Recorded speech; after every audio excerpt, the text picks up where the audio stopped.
All right, so when you're investing, it's all about calculating risk. You want to know like how much risk versus how much reward you're going to get. So in this episode, I'm going to talk about, is real estate a low risk investment?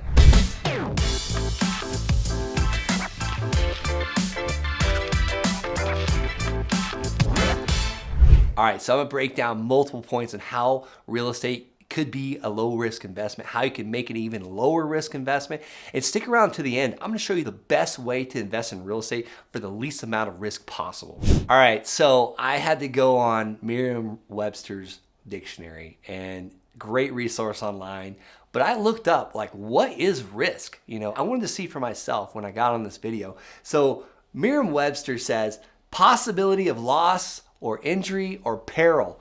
Well, real estate, you could definitely lose everything. It could burn down in a fire.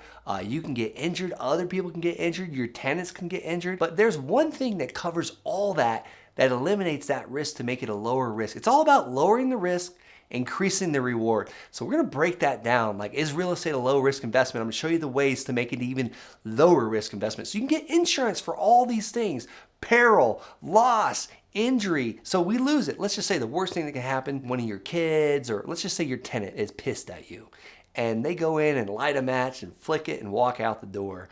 Well, if they do that, hopefully you have insurance that covers you for fire, complete loss.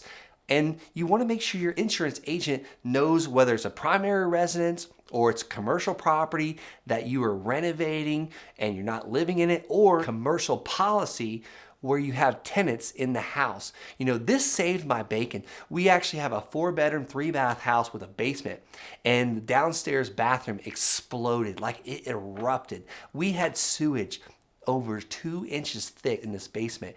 And the thing about sewage, it goes up the walls and it creates mold. And before we were allowed to rip those walls out, we had to get an asbestos check.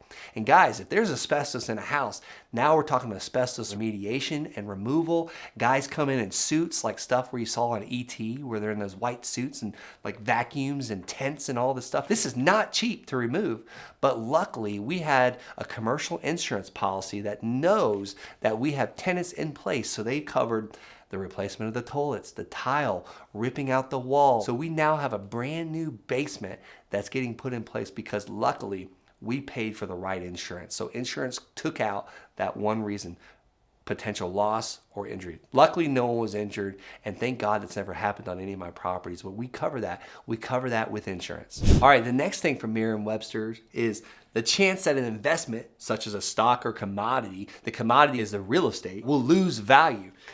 I'm not really sure how you can insure against a property losing value, but most of the time, real estate generally creeps up in value, on average 6% across the United States. There's times when values drop, there's times when values stagnate, but they generally always increase. So you really can't insure against this. The best way to insure against it, I believe, is just maintain your property. If it's a house or apartment or a trailer park, just keep it maintained. You got to fix those, those leaky toilets, the roof when it's leaking. You got to keep the paint scraped. You see that chipping, flaking paint. You don't want to see that. You want to scrape that stuff off and repaint it, because then you get wood damage. So that's the best way for your property to not go down in value. Or maybe it's vacant raw land.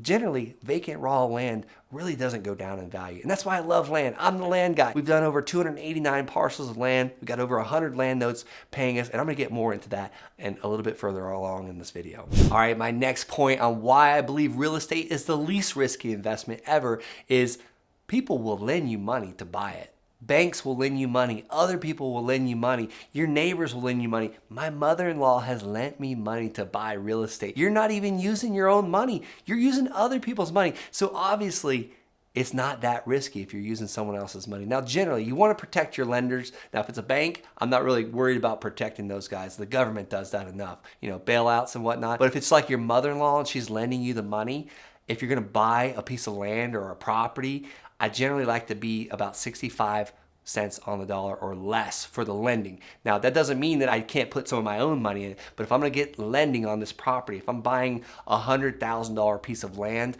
I'm not gonna borrow any more than $65,000. That keeps me below that 65% loan to value ratio. So if something goes wrong with the deal, I can pay mother-in-law back. by selling the property for $65,000. It's not about my money, it's about getting our lenders paid back. So you always want to pay your lenders back. That way they come around on the next deal. But guys, this is absolutely the least risky investment ever because people lend you the money to buy it. All right, next is insurance companies. I already kind of briefly touched on this, but insurance companies literally will insure these properties if anything happens to it, roofs leak, foundations fail, you name it. And you want to definitely check your insurance policy and have a reputable, referred insurance guy, one that knows real estate, not just some random insurance agent starting out. It took me a long time. It took me about 7 years to find a guy named Chad with American Family Home Insurance. This guy's amazing. That's the guy that gave me the commercial policy that's covering this entire basement to be renovated, where usually I would be up something creek. Like, no pun intended with the sewer explosion. But anyhow, so insurance, understand it, know it, align with a good insurance agent. So I've talked about you can borrow the money, you can insure it to protect it, and now let's talk about having other people pay you for it. So I'm gonna use an example of a house that I purchased and I've rented out.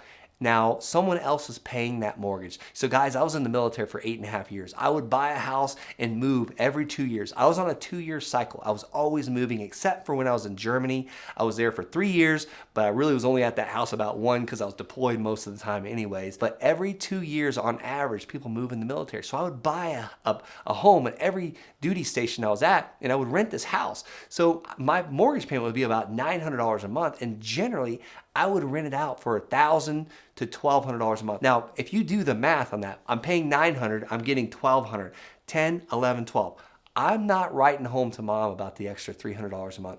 All that was doing was covering the mortgage payment and the maintenance that it's going to cost, because that $300 a month, after 10 months, that's $3,000, and something usually breaks about every 10 months. But other people were paying my mortgage and paying down my debt, AKA the mortgage. They're paying down the debt. It's also appreciating the entire time I have it. And then another cool feature is the tax code was written to benefit and give us benefits, us real estate investors, us landlords, the guys that provide housing. They give us a tax benefit of depreciation. We're able to depreciate this house to write off some of our income so that we're not paying as much in our taxes each year. So look more into that. Talk to your CPAs about that. So this is why I believe real estate is so risky. And I'm going to get into one of my favorite ways to, investing in real estate and keeping it as little risk as possible. But before I do, go ahead and smash that subscribe button. Hit the subscribe button. I'm giving you all my secrets, all my details that has taken me since 2007. I've been doing real estate a while, and I'm giving it to you all on this channel. All right, guys. Filming this without a teleprompter is a little bit, dangerous. Sometimes I say the wrong things. You might have heard me say about 20 seconds ago, this is why I believe real estate is so risky. I did not mean to say that. I meant to say, this is why I believe real estate is such little risk when it comes to investing. Compared to the stock market, I've seen people lose fortunes in stock market. I've lost money in the stock market. This money is not coming back. If the company goes bankrupt, it's gone. This is an intangible thing. The real estate, I can at least go live in it. I can sell it. If it's a piece of land, I can plant on it. I can hunt on it. I can lease it to a farmer to farm it, or cattle grazer to graze it. Land and houses and buildings are tangible. That's real estate. Non-tangible, intangible things are things like cryptocurrency and stocks. And I'm not saying don't invest in these other things. I'm saying real estate is the least risky investment. All right, my most favorite, least risky real estate investing method possible, and that is land. Guys, if you've subscribed to this channel, you're probably seeing all things land when it comes to me. Guys, I started investing in land in 2016. I've done over 289 land deals. I have over 100 land notes paying me every single month. What is a note? That is a promise for someone to pay me for a certain amount of time at a certain interest rate, and when they pay that note off, we transfer the land. Land is my absolute favorite investment because it's the least risky. When I first started this, I was mailing landowners a postcard that said, hey, I'd like to buy your land at 123 Main Street. The first deal I did, I didn't know what the land was worth. I called a realtor, and guess who bought that land for me? It was a realtor. I paid $285 for this land, and the realtor paid me $5,000. Now, the land was worth well over $5,000. It was worth more than that, but I wanted a fast win because I didn't understand it. I thought this was maybe too good to be true. I wouldn't be able to do this again. Well, I bought another piece of land the following week for $500, and I found a buyer on Craigslist literally within like 24 hours of paying for the land. and I set it up to where I was going to create a seller financing deal. I'm the seller. I am financing it to my buyer because I wanted to create cash flow. I talked about rentals. I love cash flow, but rentals are a pain in the butt to manage. We got to talk to the tenants.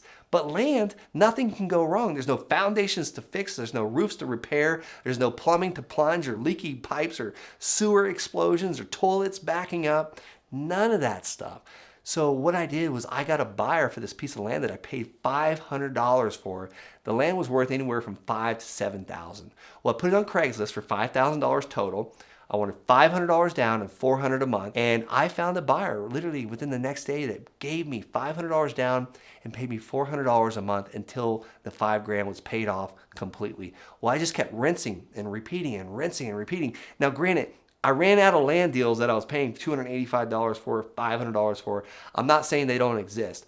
You know, you run out of them pretty quick. So I started buying $5,000 parcels of land and selling it for $15,000. And then I started charging interest, 9%, 12%. So I'm buying the land for $5,000, selling it for $15,000. I'm getting like a $2,500 down payment, maybe sometimes a $5,000 down payment. So I'm getting my money back out of the deal. Remember that example where I got the $500 down? I only paid $500 for that land. How much less risky can we get by getting our money back out of the investment right away? Now, granted, I didn't have insurance on it. I didn't need insurance on it because I had no money in the deal. That 30 days later, when that guy brought me his first $400 cash payment, I was profitable on day 30. It doesn't work like that with houses. If you go out and get a mortgage for 30 years, you know, for $137,000, you're not paying it off in 30 days. That's why land is the least risky investment out there. And guys, that's why I've started the program called the Land Sharks. It's a tried and true method. I teach people how to buy land at crazy discounts and sell this stuff in their sleep and create passive income that gives them financial freedom, time freedom, geography freedom. This stuff's so simple and there's virtually no competition doing it. If you're interested in finding out more, head over to thelandsharks.com. Schedule a call with my team. We'll see what your goals are, what's your investment strategies, what you want to do. And if we feel like we're a good fit, I'd be honored to coach you.